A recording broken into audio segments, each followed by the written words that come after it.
సామాజిక వర్గం ఎటువైపు నిల్చుంటే అటువైపు ప్రభుత్వాలు వస్తాయి.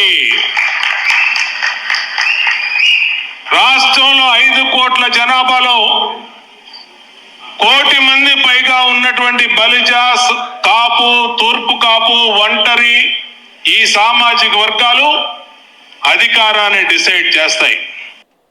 సార్ ఒకటి ఈయన ఇంకా చాలా మాట్లాడే ఉంటారు, అందరూ వినే ఉంటారు.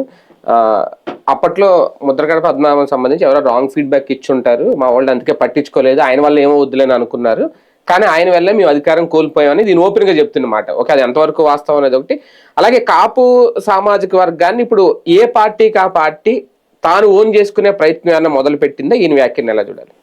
బేసిక్గా ఒకప్పుడున్న సిస్టంలో ప్రతీకార అసహ్యకరమైన రాజకీయం ఉండేది కాదు.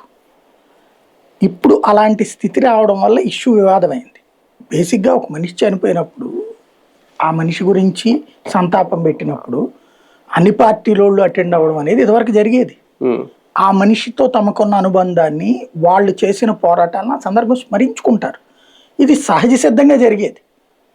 దాన్ని చిలవలు పలవలు చేసి అనవసరపు వివాదాలు సృష్టిస్తున్నారు. ఈ దరిద్రానికి కారణం ఎవరయ్యా అంటే వాళ్ళ పత్రికలే. ఈనాడు జ్యోతి రాసినాయి, అట్టట్ట మాట్లాడతాడు, అట్టట్ట కలుస్తాడు అనేసి.